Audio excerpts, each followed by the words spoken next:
The dawning of a new era in CSB sports. We're so awesome that even our school wants us. You got to come on here. AllNoiseRadio.com, baby. Bringing you a wide variety of topics in the world of sports. Hockey. I like the new icing rules as well. A great move by the NHL doing that. You know, the Penguins still have all that talent. Their goaltending kills them.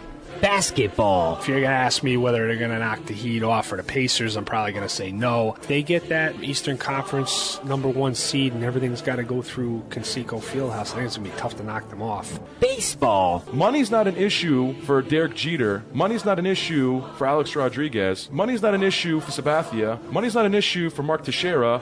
But Robinson Cano, not our best player. Can't pay him. They essentially let their best player walk for a far inferior ball player in Jacoby Ellsbury. Football. 6 goal-to-go plays in the first half and no passes into the end zone. Come on. The most amazing stat that I saw is Dallas' defense. They forced 4 turnovers and still lost the game. Get ready. We work hard. Love sports. The knowledge. I just want to make you look bad, Ruggs, because you always make me look bad with your sports intellect. The passion. Hey, Jimmy, you're going to be the best-looking guy in the unemployment line, buddy. What a disgrace. It's the Zuki and Ruggs Show on All Noise Radio.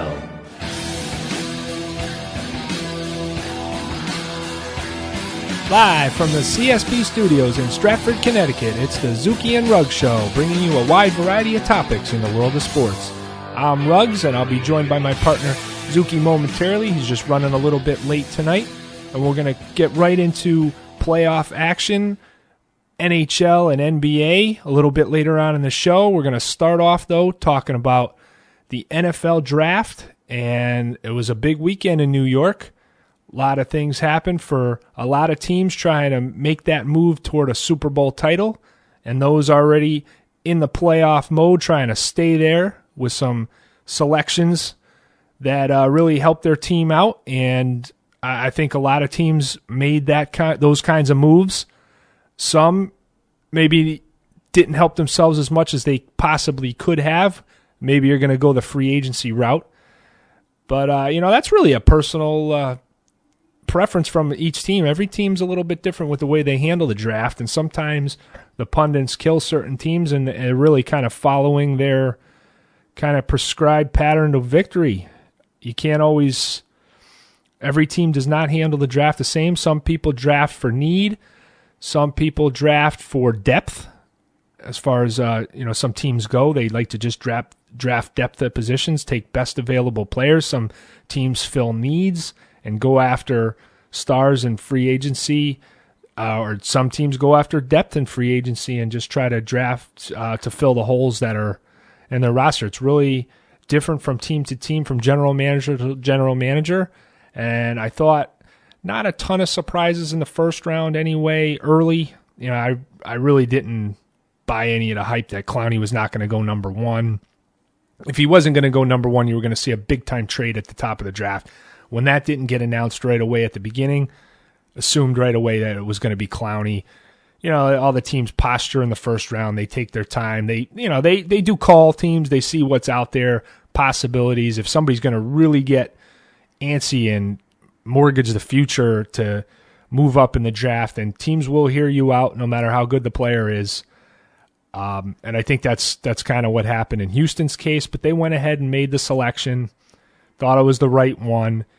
Every team needs a quarterback. I don't care how good your quarterback is, because even if your quarterback is great, usually the guy following him, and there's injuries to possibilities to every quarterback in the league, you can never have enough at the quarterback position. So when teams say, oh, this team's got to get a quarterback, you could really say that for any team in the NFL. You got to go and get the best player in the draft, and that's what Clowney was this year. I don't think any real scout worth his salt would have told you any differently. So, yes, there's questions about the desire and the mental makeup of Clowney, whether or not he's going to be there all the time. But the talent is never a question, and I think that's going to come down now to his coaching staff and the situation in Houston and the J.J. Watts and the other guys that are there, getting them, to come into the fold, and I don't think that'll be a problem. I think Houston did well with that draft pick, and right after that, I thought you would get a O-lineman in the number 2 spot, and that's what the Rams went and did. They went and got Robinson out of Auburn. There's some question. There was 3 or 4 really highly thought of offensive tackles in this draft that were going to go early. There's everybody's got their own how they rank them. You got some guys that are solid, ready to go products, and you have guys with upside that may end up being the best of all of them, and that's kind of what Robinson was of the 4. A lot of people, they like the ceiling of this guy. It's not that maybe day 1, week 1 start this coming up season that he's going to be the best guy of the bunch. They just figure long term he's got the most upside and he could be another dominant offensive tackle in the league. And the Rams wanted to go and make that selection right there and then when they had the chance. Then really kind of almost to form in those first few picks. Cleveland and Buffalo kind of made the first shakeup when they had the trade and Buffalo moved up to get Sammy Watkins. A lot of people were critical that maybe they moved up too high. They didn't need to go all the way to 4 and give up as much as they did to Cleveland. I'll tell you what, Cleveland, they may not pick great players and they may have an awful history, recent history. I mean, they got an old-time history back in the Otto Graham days when they were winning NFL titles. But we're talking about, since the advent of color TV, the Browns have not been good. And nobody really listening to this program has seen any Cleveland Browns championship. So we're talking about the here and now. The Cleveland Browns have been terrible, but they can shake down other teams for draft picks. They get a lot of teams to make deals with them. And that's what happens, if you have shrewd general management combined with the fact that you're always awful and picking in high spots, you can kind of wheel and deal these kind of things. The problem is the Browns selecting the right players when they get these picks hasn't happened yet. They're hoping this is the year. Obviously, the big story of the draft, day 1 especially, was Manziel. Everybody was wondering when he was going to go. Cleveland, when they moved up the 1 spot to draft the corner out of Oklahoma State, Gilbert, they went and I think everybody kind of thought that was when Manziel was going because that's why they moved up. They were afraid the Vikings were going to take him. And then they made that selection, and it kind of just floored everybody. And I feel Johnny Manziel was not going to go in the first 10 picks. I never did. I thought he's almost that kind of piece that, he put pressure on everybody else because him being out there, teams were a little more willing maybe to deal to Cleveland, to deal with each other to get out of those first 10 picks because they were not interested in Manziel. They thought maybe they could get a little bit extra of some value, and I think he was used almost in that manner. Finally, though, Cleveland, teams could have gotten Cleveland away from this pick. They had many chances. Finally, when they got down to 26 and Philadelphia was not interested and they made the deal, you kind of knew it was going to be then. If he didn't get picked at that 22, I know some teams say they were going to take Kansas City and a couple other teams say they were going to think about taking him there. I really felt that was his last shot. He was going to be out of the first round if he didn't get picked there. A lot of people that you listened to draft night agreed with that.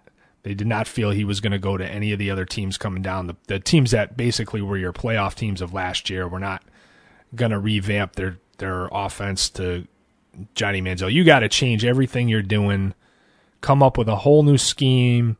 The offensive coordinator basically has to take everything back to formula. And, we saw other instances, we won't mention any names, but other instances when teams had to do that and try to scrap and go to a new wave kind of offense for a new kind of quarterback that hadn't been seen in the league before. It usually doesn't have great results. It's something that needs to be done over time, and you need to have a good mesh between the offensive coordinator and the changes he wants to make, and the quarterback also does have to adjust somewhat to the new playbook that the team has. They can't just the guys that show up and just think it's a continuation of their college career, they struggle mightily. It's just been proven in many, many cases throughout history since the the running quarterback, so to speak, has kind of taken over the game. There has to be changes made, and the quarterbacks that adapt the best to these changes and work with the offensive coordinator and the head coach to put out a more diverse game plan. Those are the teams that succeed and win in the league, and those that and stay healthy. That's the thing, because a coordinator and a coach, they're going to put a game plan together, not just to gain yards and make defenses look bad, but they got to keep their guys healthy, because you're not winning anything when your quarterbacks get, no matter how good a team you are, if you're losing your quarterback, there's very few teams that can go right to a competent backup, a guy who can pick up where the starter left off and not miss a beat. It's very rare in the league. You'll have quarterbacks that can game manage and get you through the games and week to week until the starter comes back, but you're not going to win championships with backup quarterbacks starting for your team very often, especially nowadays with how different the playbooks are. Each quarterback basically has his own playbook now. That's why a lot of teams like the trend is now to kind of keep similar style quarterbacks together on a team. The problem was if you had a really athletic running quarterback and then you had a straight back, drop back passer, when one went down, you really had to scrap one playbook and come out with another. Very difficult to do, especially right after it happens. You can get a couple of weeks to prepare, and down the road you can make it work, but the rest of that game and even the next game following it, there just isn't enough time to implement that plan, and usually that does not work out well at all. But, back to the first round of the draft, I thought big key, you saw a lot of offensive linemen drafted, which was not a surprise. Wide receivers had a good first round. You saw a couple of big-time prospects led by Sammy Watkins going to the Bills at number 4. I think this was, a lot of people were raving about the depth of this class in the wide receiver position, and we saw that. And another factor that showed itself in round 1 was the lack of teams drafting running backs. It's been a trend. It's going in that direction, but I don't think anybody a few years back would have foreseen you'd go an entire first round and then a good portion of round 2 without having a single running back drafted by anybody. Very unusual, but I think this is the way things are heading. They'd rather pay the guys to blow the holes open on the offensive line than to pay the running backs they feel are a little bit more interchangeable. You can get value at the running back position. You can find and retread some guys that can do the job. There's not a tremendous amount of separation at these positions. I mean, there's special athletes out there, and those guys are still going to do fine in the NFL as long as they stay injury-free. But durability is key now with running backs. You got to have somebody that's going to be able to stay healthy, because running backs just don't last anymore. It's not like the 70s and 80s when you see a team that have a running back for 12 years. It just doesn't happen anymore. These guys, like we've talked about on the show in the past, with the speed and the strength of these guys, they're just hitting and the injuries just are at an all-time high, particularly with ACLs and MCLs and things of that nature. Running backs just, and when that happens to a running back, they just are never the same, and it just doesn't seem like anybody can avoid that. Any of these major players at the running back position seem to get a major injury at some point in the first few years of their career, and it just derails it. They never get it back. Not like you can go back to some of the great backs in the league, basically were never majorly injured in their careers. That doesn't seem to happen anymore with these guys. They seem to get snake bitten with these injuries. So the running back position has kind of lost value in as far as the draft goes in the NFL. That teams don't want to pay the same amount to running backs as they used to. It's kind of unfortunate for running backs, because that's when you start playing football, that's kind of the marquee position other than the quarterback. Everybody wants to carry the football and make names for themselves. But right now, if you are starting out in the league, I mean, bulk up and learn your proper blocking techniques, because that's the best way to the bank now. If you don't have the arm to be the quarterback of the future, offensive tackle are the kind of the way to go. You make a lot of money being an offensive tackle. The other thing we saw, obviously it's a league that's centered around the quarterback, so quarterbacks are going to go, and then everybody that is closest to the quarterback, that's going to be the positions of need and the positions that are in demand. So you see the blindside protectors get paid a lot of money. They get drafted very highly. You see the guys that rush the quarterbacks and get pressure on them, the edge pass rushers, those guys get drafted very high and are at a premium in the league. You see a lot of teams that just can't pressure the quarterback and they don't win. And it's not easy to just find pass rushers either from the edge or up the middle. I mean, a lot of teams like to pressure up the middle. They don't put such a premium on the defensive ends. They go for defensive tackles that can get pressure on a quarterback. Those are still hard to find. There's a lot of teams that wish they had one great rusher, and teams that have multiple rushers, like we saw last year with Seattle. The Niners are a team like that. Teams that can get after the quarterback from different positions on the field, they're not as easy to have a blocking scheme against if they can get at you from up the middle as well as from the edges. If they can come from both edges, that makes them even more difficult, puts a lot of pressure on the opposing offensive lines. But, the premium positions now are guys that protect the quarterbacks, and guys that get after the quarterbacks. You've seen also a rise in the value of safeties in the past few seasons, in the past few drafts, because those guys in a passing league need to be out, because corners used to be, a corner was way more valuable draft-wise than a safety was. Now you don't see that quite as much, because, you need corners to cover the receivers, but you can't cover guys one-on-one anymore in this league. There's just too much skill, and the quarterbacks just, not only do they throw a lot more than they ever did in the past, but they're just good at it.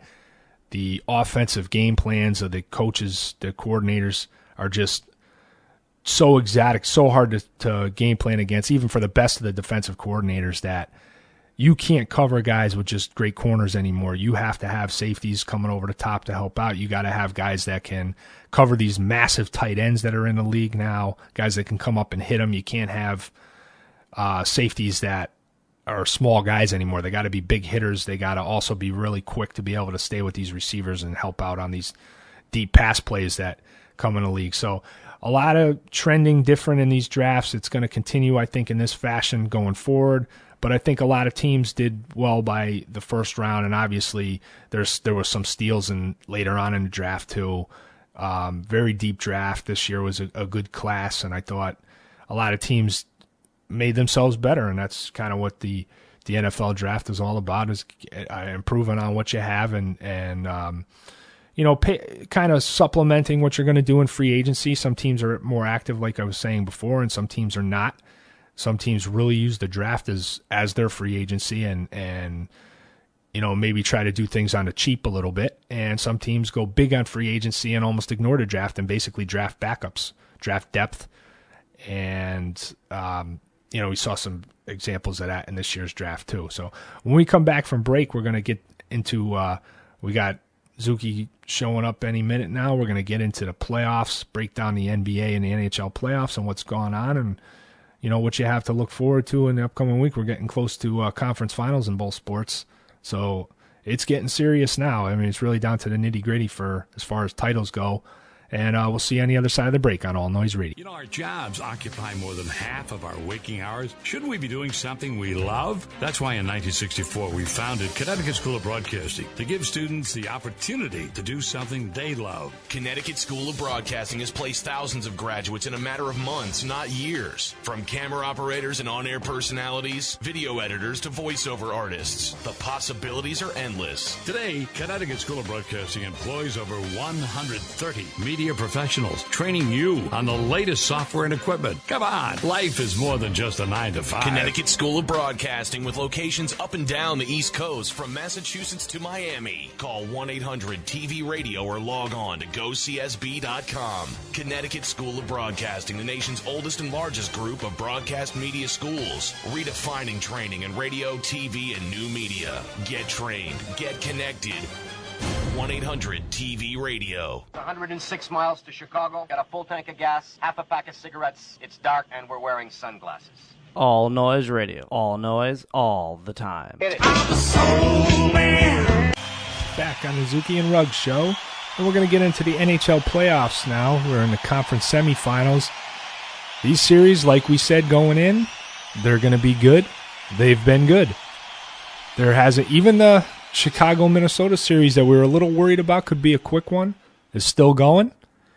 And we'll start with that one. You got the Blackhawks with a 3-2 lead. They just, last night, were able to win Game 5 in a 2-1 game. I mean, that series is, there's not a big disparity between these teams. We were worried early. The first two games went according to form, and Chicago was able to hold home ice advantage and jump out 2-0 on the Wild. But I mean, the Wild, they've done what they do. They play the game close to the vest. They get really good goaltending. They play defense. They're opportunistic. That's how they eliminated the Avs. They're doing it again to the Blackhawks. They're hanging in there. They got Game 6 tomorrow at home. If they can win that game and get it to Game 7, you never know. You'd never know in a Game 7 in the NHL.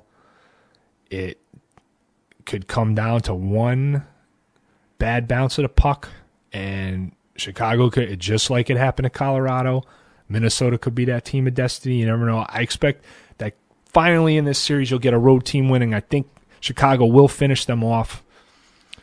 They're playing lights out right now. That, to me, they're the best team in the West still alive. I mean, I think going in, if it was just whether or not they were going to turn it on or not, I thought going in they were the best team in the West.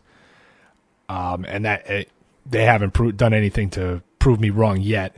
Getting a little worried, for them when they let Minnesota win Game 3 and Game 4 and even it back up. I was a little surprised how scrappy the Wild have been in this series. I didn't even expect them to win that first round game. I thought when they went to the 7th game, they were going to lose that game, and they didn't. And they showed a lot of heart. And you got to tip your caps to them, and they're still right in this thing. The other series, getting a little crazy. Zuki and I were both big time on the bandwagons of the Kings for this series. Looked great. They go out and jump them. Game 1 and Game 2 down in Anaheim, and come back home. I'm thinking, wow, they might sweep this thing, or at least they're going to take a commanding 3-1 lead at the Staples Center. Didn't happen. The Ducks, Ducks are loaded with talent. I mean, this is not a talent issue with the Ducks. It's just they've never had, a tremendous track record in the playoffs. They did get the one title. They had that one great year where Solani just played over his head. He's trying to make this guy's just older than dirt, but he plays when the playoffs come. He saves enough. He just knows how to do it. These old veterans, these great pros, they just know how to save enough from the regular season to keep it in the tank and just show up in the playoffs. Same thing. You got Saku Koivu doing the same thing for Anaheim. They're right back in this series. They're taking it home tonight now with Game 5 at the Pond. They're going to play the Kings, around 10 o'clock. And that 5th game is pivotal because Quick struggling again. He had a great start to the series. The Kings, after getting down 3-0 to the Sharks, had 4 straight wins. Started with 2 wins on the road.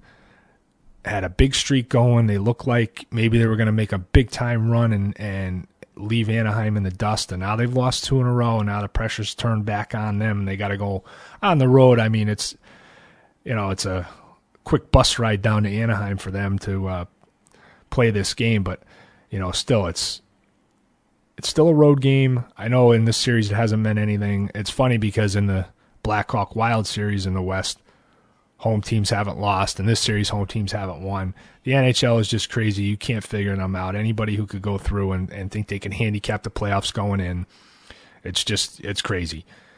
We've been surprised. You could see how little anybody knows when we pick these series. I didn't give Minnesota more than one game in that series. Look at how that's happened. I still like the Kings. We're still sticking with them, but they better win tonight, because if they get down 3-2, it's going to be tough. Anaheim just has so much momentum going right now, so the Kings better switch that series around. They need to figure out how to score again. They were putting the puck in the net down in Anaheim, down at the pond, the first two games. They were passing the puck well. They're not passing the puck at all. It's very stagnant. Game 4 was kind of disgraceful. They were shut out. Quick hasn't been great, but he's kept them in it in these last two games, and he had a little streak there where he was playing very well. He'll keep you in the game if LA can figure out a way to manufacture goals and get through this, because Anaheim is not known as a defensive juggernaut. They're known as a team that likes to get up and down the ice and score. And if the Kings cannot figure out a way to crack this defense, it doesn't look good for them going forward in the series. They're not going to be able to come back and win the series and get the momentum back that they had. But huge game tonight. Then in the East, you got the Bruins trying to put away Montreal tonight. Montreal has been really tough. I thought, though, to win this series, they were going to need to win Game 5, and they didn't. I actually think Boston finishes them off tonight, but I wouldn't be shocked if Montreal scrapped back one more time and forced a Game 7. You got an old-fashioned rivalry in hockey. These teams have nothing but contempt for each other. So Montreal's not going to roll over, especially in front of their home fans that are going to be going crazy. They're going to want to win at least one last game at home before this series would go to Game 7. I just think the Bruins, if all else equal, are just the better team. And I think they will find a way to get through and win this game. Once they won Game 4 in overtime, I really thought that was Montreal's shot, and they lost it. And the Bruins just seem to know how to get those games. And that's what great teams do. They find ways to win in situations like that. And they get a goal from, a kid that they just called up, got him out of a trade. He's only been there with the team a short time, and he scores the winning goal. Just amazing how things work out for teams that, they put their guys in the right positions to win, and they go out and they find ways to win. They do their part. The management does their part, and you get championship hockey team. Those are the results of teams, and that really carries through for any sport. Teams that, have the front office, have the strong front office, and then go and the players go and make it work, and they think team first and me second, and that's the teams that succeed. And I like the Bruins to finish them off in 6. That was what I called at the beginning of the series. I didn't expect Montreal to jump out to such a quick start. I mean, they really could have had a 2-0 lead. That third period of Game 2 is what they're going to remember. If they don't pull this series out, they're going to really kind of rue the day on that second game, third period, when they had the lead. They were already up 1-0, trying to take 2, going back home. Would have made it very, very difficult on Boston, and they didn't get it done, and Boston just came to life and had a big-time third period, stole control of the series, and even though Montreal got Game 3, that overtime winner in Game 4 and the win back in Boston in Game 5 have turned the series in their favor, and they're just loaded with veterans and guys that have been to the summit. It's just really tough to knock a team off like that once they've gotten control of the series when you're a younger team like Montreal is, guys that are fighting to get where Boston's already been. And so I expect Boston to prevail and carry through and march on. And then you got I picked the Rangers in this series. I picked them in 6. Obviously, this series is going 7, but I didn't think it was over when it was 3-1 Pittsburgh like a lot of people did. As good as Fleury had been to get him that lead in those games, especially Games 3 and Games 4 at the Garden. Game 2 also, I don't think he was challenged as much in that second game. He had some work to do in Game 3 and Game 4, and he came out great, but he is so schizophrenic in net. Not surprised at all. He struggled in Game 5 and Game 6, putting it away. He's a bit of a head case. He's always been. You don't know what you're going to get from him. We've talked about it before on the show. It's the goaltending of Pittsburgh that worries you the most, and the biggest advantage the Rangers have is between the pipes. And Lundqvist, when he's on and he's picked it back up, he struggled a little bit for whatever reason between Games 2 and Games 4. And New York lost all 3 of them. Now he's back. Game 7 in Pittsburgh.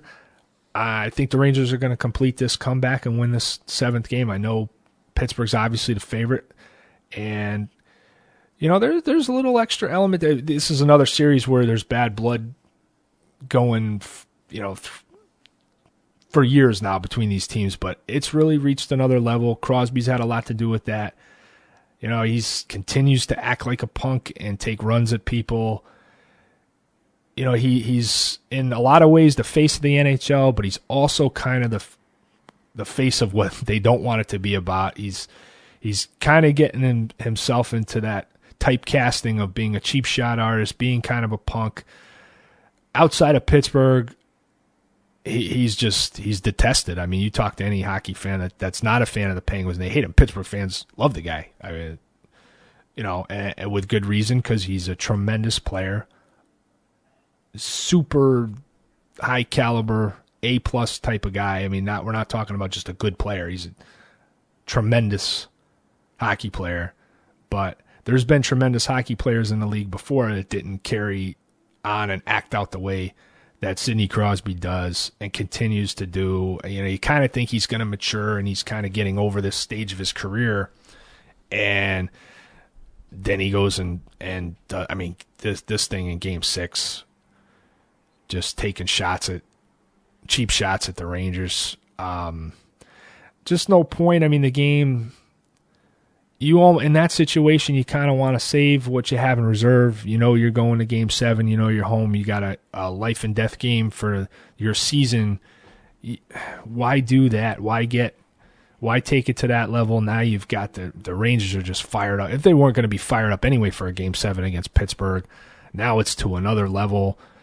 And, that's not the kind. You don't want to get the sleeping giant awoken like that, and I think Pittsburgh's playing with fire. They're getting the Rangers in a buzz, and they're gonna pick their spots, but they're gonna go after Crosby at some point and try to get their revenge on him. And you just don't want to put your best player in that position, but he puts himself in it with his actions. And we've talked about it at length that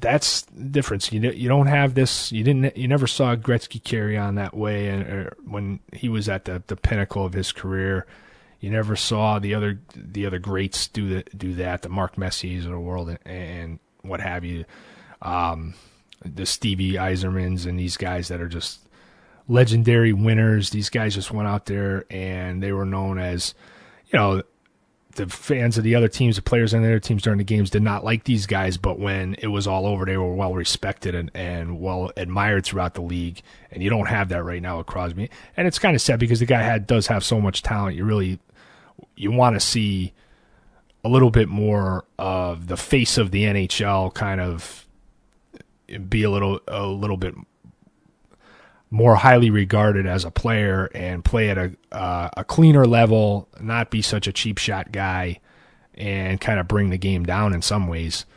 But that's what you got left. You got a potential of having whether it's Pittsburgh or the Rangers, if they do get Boston, I mean, that's just going to be a tremendous Eastern Conference final. On the other side, I'm still kind of hoping for LA Chicago because I think that's the best matchup. I know Anaheim's a good team and they're loaded with talent, and either way, if Chicago does survive Minnesota and get through, you're gonna have two conference finals that are just knockdown, drag out affairs. They're going to be great. This hockey playoff has just been one of the best ones in years, with the amount of overtime games, the amount of one-goal games, and just the matchups have just really worked out well. Sometimes you get a couple of rounds where you get some matchups that aren't the sexiest. They aren't the best matchups to watch. It doesn't make for good TV for the NHL, and that's always been an issue where they've worried about that coming Stanley Cup playoff time. But this year they've really lucked out. They've got a lot of great matchups, and just hold on to your hats and see what happens. I mean, like I said, I'm still alive with my picks. I still like the Rangers to win Game 7. I still like Boston to finish off business tonight and win in 6. I like Chicago to finish off Minnesota in 6 when they play them tomorrow. And I'm still going, I believe I said Kings in 7. I don't remember if it's 6 or 7. I'm gonna say 7 now to give myself a little cushion at 2-2. So I'll still go Kings, Blackhawks, Penguins, Bruins as the final 4. We'll see how that works out for me. And, we're coming up against a break here. And when we come back on All Noise Radio, we'll delve into the NBA playoffs.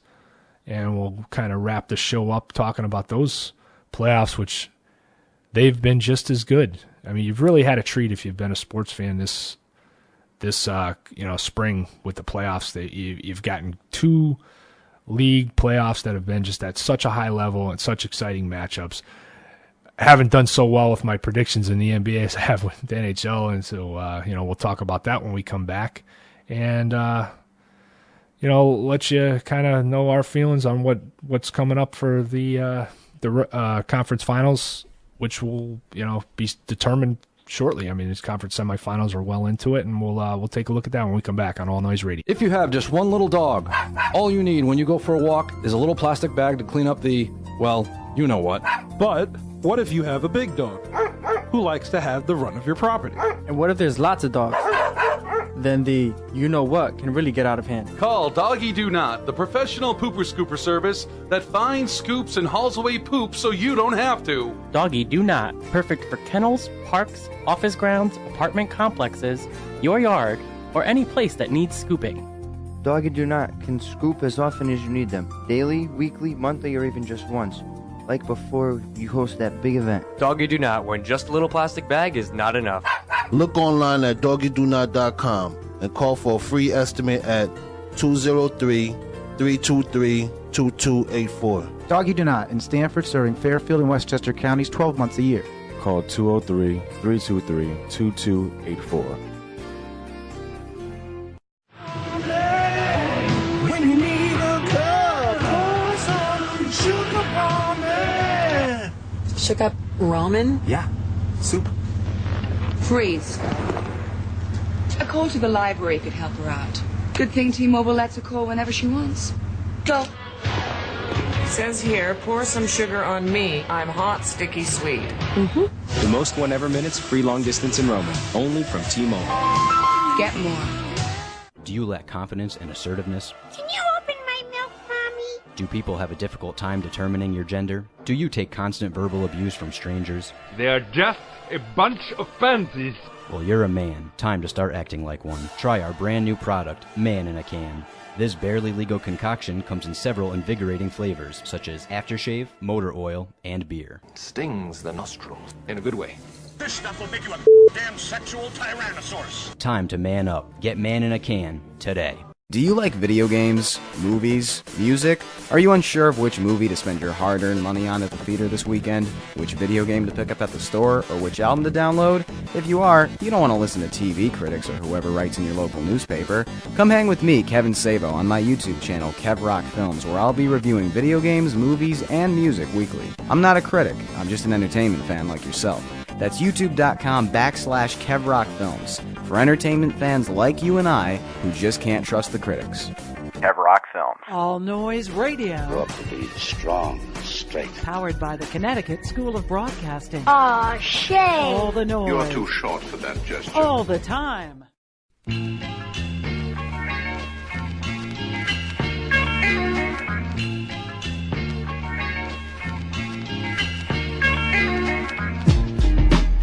Back on All Noise Radio, and we're going to get into the NBA playoffs now. Obviously, I'll go right after the series, which I have not looked very good in my prediction, and that's the Spurs and Blazers. I called for a Portland upset, and that is not looking good at all. In fact, San Antonio has the chance tonight in Game 4 to knock off Portland in 4. I still think the Blazers get tonight. This game, they've had such a great year, and their home court advantage is so good. It obviously was not nearly enough in Game 3. The Spurs are just amazing. Every year, they just you don't see them add anything. There's nothing that gets you excited about how they're going to be better than the year before, and they just figure out a way in the playoffs to just look like world beaters. And they dismantled Portland in Game 3, and I really thought that was going to be a tough game for them to win. I really thought Portland would get a game in San Antonio. I thought that they'd be up 2-1 at this point in the series, and they're 3-0 down. It wouldn't shock me if San Antonio went out and rolled them again and finished it off, but I think Portland's they're just too good a team to get swept. I don't know, I just have that feeling, but I obviously haven't had a good read on this series, I'll admit that. San Antonio's marching on, and they're just steamrolling on. It's like a boulder now going downhill. Once they got rid of Dallas, who was a lot peskier than I thought they'd show up like this in that series, and then Portland would give them just a tooth and nail battle. And it's kind of going the other way. This series has just turned into a San Antonio steamroll, but that's tonight. And I'm gonna step on. More importantly, Zuki has entered the building, and he did pick San Antonio. So I was hoping to get through this before he got in here, but I didn't pick San Antonio in 4 though. Jeez Louise, my goodness. Total domination by the Spurs. How's it going, partner? Pretty good.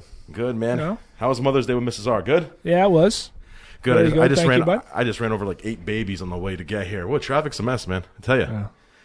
Woo! What's going on? Not much, brother. What we got? The Spurs. Yeah, baby. we're starting with. I figured I'd go right after my pick that's not doing so hot. Well, it happens. Like I said to you last week, Ruggs, I think you were a year too early on that pick. San Antonio is really taking care of them with the depth.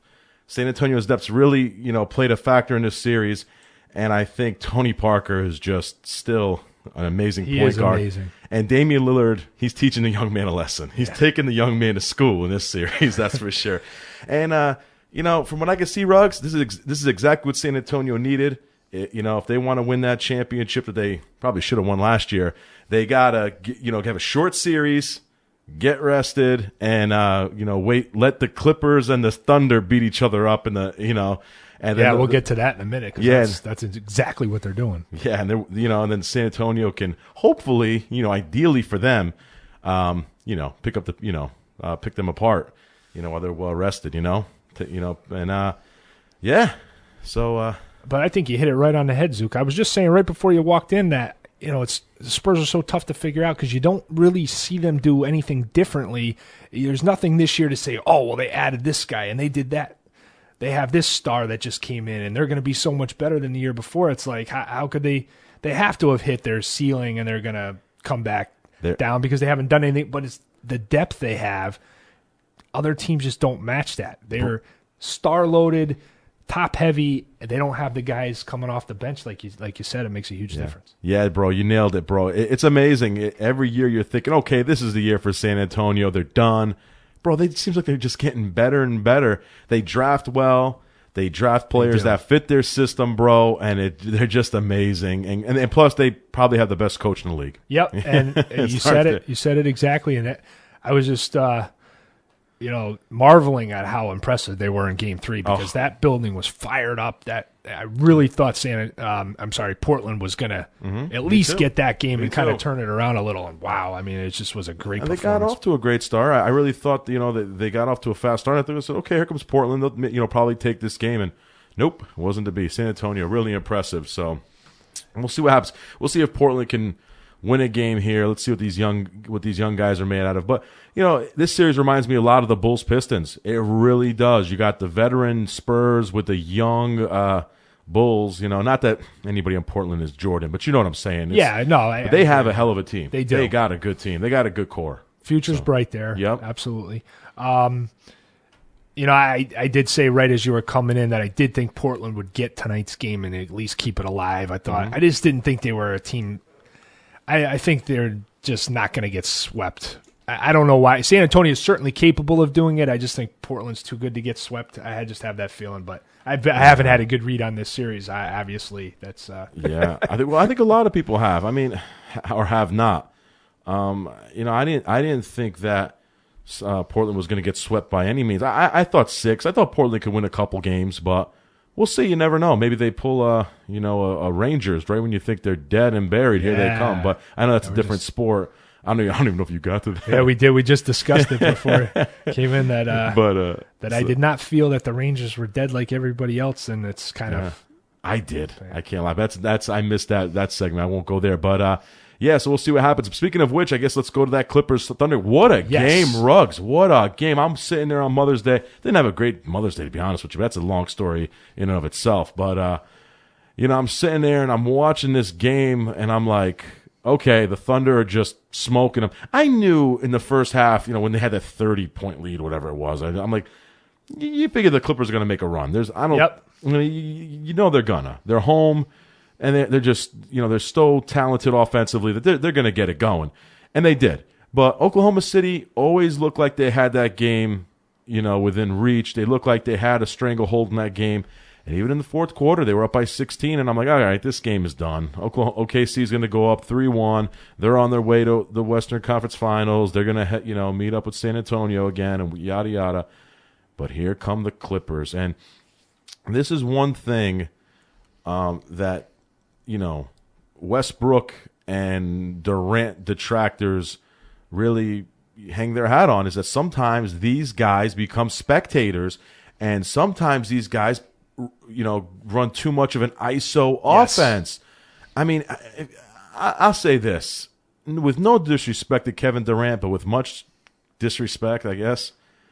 How in the world? I mean, you're the MVP, bro. You're 6'9". How do you let little Chris Paul annoy you like that and just get underneath you and shut you down? I'd be embarrassed. I mean, he should have been shooting shots over Chris Paul. He should have been lowering his shoulder and backing that midget to the rack. I mean, come on, dude. You can't let little Chris Paul get underneath you and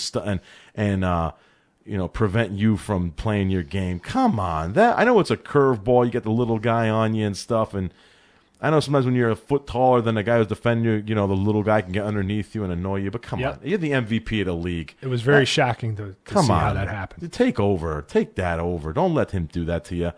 But nevertheless, the team just, Ruggs, they got stagnant. They just offensively got stagnant. The Clippers, I mean, Darren Collison, I've always kind of liked Collison. I really have. This is the kind of stuff he can do when he's on, and he gets enough opportunities.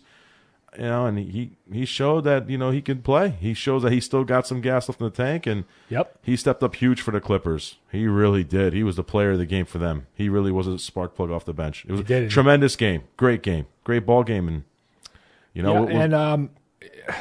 it's now the question is, can OKC recover from this? And that game 5 now is just so pivotal. Mm-hmm. Real interesting. I mean, like I was saying before, when the series started last week, that a lot of the sexy pick was kind of to take the Clippers in this series, and everybody's picking the Spurs, and now I'm seeing maybe why.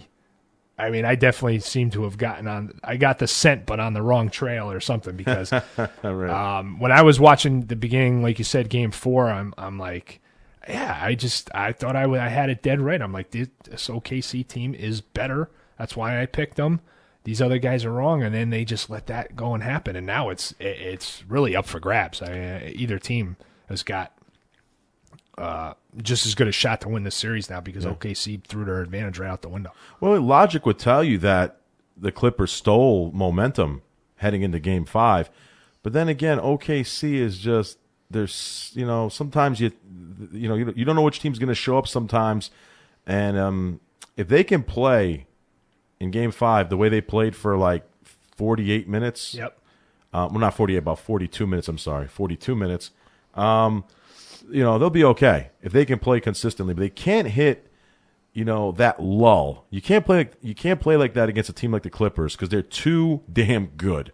And but honestly, bro, I'll be honest, I don't think this will affect OKC in Game 5. They're a pretty resilient group. They've been here before. So and they're experienced. So I wouldn't be overly concerned if I'm an OKC fan about it. Listen, these games happen. Sometimes, you have a game where you got it under control, then all of a sudden the other team steals it from you. It's going to happen. You're upset about it. You can be bothered by it if you're OKC, and you should be. But in the same respect, go home, play Game 5. It's 2-2. Go home to Game 5, get your victory, go up 3-2, and be on your way. Be on your way to winning the series, man. Absolutely. Man up, Durant, man up. And heading to the East now, you got a couple of real good ones going on there. Speaking of, I'm sorry to interrupt you, bro. No. Speaking of which, I'd be remiss if I didn't mention this because it just popped in my head. That Westbrook shot, how close was to win the game? Oh, yeah. How close was that shot, bro? I'm like, I knew it. When it came off his hand, I'm like, that's short, but it wasn't short. Could have atoned for everything right there. It wasn't short by much. Wowee. But nevertheless, great game. Good job by the Clippers. Kudos to the Clippers who are playing very well despite all this nonsense that's happening in the background with Sterling. And we could probably go into all that. I don't know if we probably don't have enough time though to go into the whole Sterling saga. That's a show in and of itself. My God. But I'm sorry, Ruggies. We'll see how it shakes out, and then maybe we'll revisit that at some point. We don't have the time. Too much info there. But, I guess we'll start with the series that's going to resume tonight, and that's the Heat and the Nets. Yeah. The Nets showed some life after just you can't. Oh, they did not look good in those first 2 games. You can't break apart how bad Darren Williams and the rest of those guys 0 were. points in Game 2. Just pitiful. I was watching the NFL draft at a friend's house, and we're watching the bottom line of that game, and we're like, really? Really? You're a max player with a goose egg in your team's biggest game of the season? And it wasn't a fluke. I did see a lot of that game, and he was as bad as the stat line? Yeah. Oh, wow. But just no leadership there from time to time. We've talked about it before, the Jekyll and Hyde. He's overrated. Extremely overrated. Extremely overrated. I'm sorry. But they're still in the series. It's 2-1. Yes, they win tonight. Yep. It's a whole new ball game, and it's going to be pretty loud and insane there at Barclays Center tonight, I'm sure. Brooklyn. They'll be getting that little chant going. And, they just have a way to, keep the Heat within arm's reach. Arm's length. They don't, they're not intimidated. We'll say that. Mm-hmm. Do the Heat come out tonight, Zook, do you think, and just put the clamps down and take control of the series? Well, they'll try, partner. That's for sure. They definitely tweaked LeBron, too. They went out of their way to bother him and try to irk him, frustrate him. They kind of took like the Bulls approach every time they play Miami. It doesn't always work, but you know what? Why not? Just do it. Try to get him off his game. Try to make him his own worst enemy. It's worth a shot. Why not? And Jason Kidd's going to try that because that's the kind of player Jason Kidd was. So the team's a reflection of their coach. Absolutely. So, really impressive win by the Nets. Joe Johnson, man, when he is on fire, when he is on, there may be no better shooter in the league. He has such a sweet shot. I love watching Joe Johnson shoot the ball, and that thing it's a thing of beauty. It really is. Joe Johnson, he had it going in that game. Right from the get-go, you knew the good Joe Johnson was at the Barclays Center. Yeah, we said it in the Raptor series when we talked about it. Both of us, that he's the key. He's the guy that's got to get going. You can't. Yes, he is. You can't rely too much on the old veterans they got from Boston. Or the point guard. Or Darren Williams, obviously. If you're waiting on him, you might be waiting a long time. Yeah. So Joe Johnson's the guy, and he certainly delivered. Stepped up. Yeah. And we got to see if there's more of that in the tank or if Miami's going to snatch control. Obviously I'm still picking the Heat in the series, but I thought it'd be a pretty long series to begin with. I said Heat in 6. Mm-hmm. I don't feel any differently now after 3 games. Mm-hmm. I don't know about you, partner, how you feel if it's going to be a long series, or you think Miami's just going to wrap it up in 5. Tonight's game is the key, Ruggs. There's no doubt about it, and that's stating the obvious. Mm-hmm. I like the Nets tonight. I think the Nets are going to win both games. I think they're going to win tonight. I really do. I'm probably going to be wrong. But no, I'm with you. I think the same thing. I really think they're going to win. They play well at home. They especially play well against Miami at home. The crowd's going to be on their side, and I just think they got something going here. They gained some confidence from winning that game. And Darren Williams, as much as we were criticizing him and slamming him, he played much better in Game 3. He really did. He looked like the good Darren Williams. He wasn't perfect, but he was penetrating. He looked confident. Didn't turn the ball over a lot either. I think he only had like 2 or 3 turnovers the entire ball game, which is the key to victory. There's no secret. Okay, like the 8 turnovers in Game 2. Right. Key to victory for the Nets. Win the turnover battle. Don't turn the damn ball over and grab some offensive rebounds. Andre Blatch played pretty well as well. But yeah, keep it up. I like Brooklyn tonight. I think they got something going. I think they'll ride the wave and tie the series and bring it back to Miami at 2 apiece. Yep, and then the one series that I do look okay on with my picks was going with Indiana. And that was I'll admit I was very unsure about that pick. I'm not going to sit here and say, oh yeah, I knew Indiana was going to be up 3-1, especially after the way it opened with Washington taking the opener. Yep. But Indiana's shown, give them credit. They've shown some guts, and they've kind of refound the game that they had during the regular season. They're moving the ball a little bit better. Roy Hibbert's come out of his coma and is playing pretty good basketball now. Paul George is playing like a star. Does Washington have a shot at coming back in this? They do. They played better on the road in these whole playoffs, and they're going to be on the road when this series resumes in Game 5. Do they go quietly, or is this still up in the air? I think it's over, bro. From what I've seen from the Indiana Pacers, I got to say, kudos to the Pacers. I don't know what the hell happened. I was texting a friend of mine, a very good friend of mine, who's a huge Pacers fan since we were young kids. I mean, I went to school with him all throughout elementary school, and he was always a Pacer fan. Don't ask me how or why, but he just was. And I was texting him. I said, bro, I don't know what happened to your team from, like, the All-Star break to, like, this series, but these guys woke up. Now, I don't want to speculate. I know people are saying it's because of Andrew Bynum. Andrew Bynum came along, the team hit a lull, and as soon as they released him, look what they've done, and it's kind of strange because they have.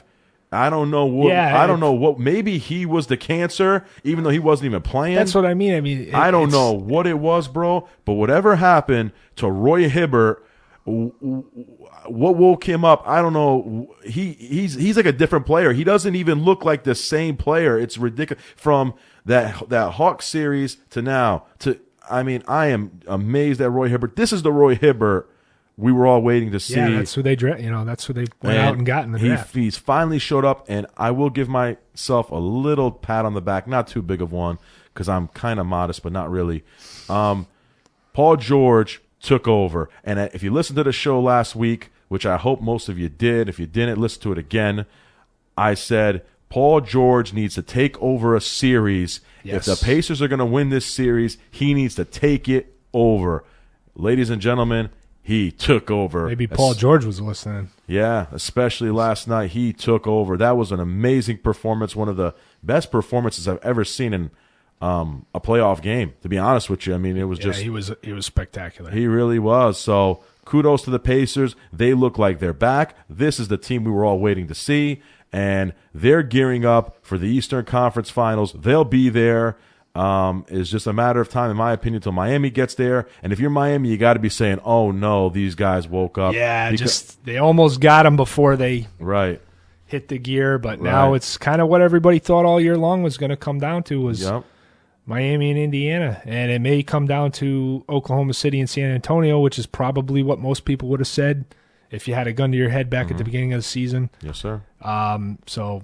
They're the 4 best teams. We kind of knew that they were the 4 best teams coming into the season. Anyhow, that's what we're probably going to get, barring some kind of unexpected turn. It's been really just exciting. Like with hockey, it's been exciting playoffs, and we can't wait for the conference finals in both sports. Yep. That's all the time we have for tonight, though, on the Zuki and Ruggs Show.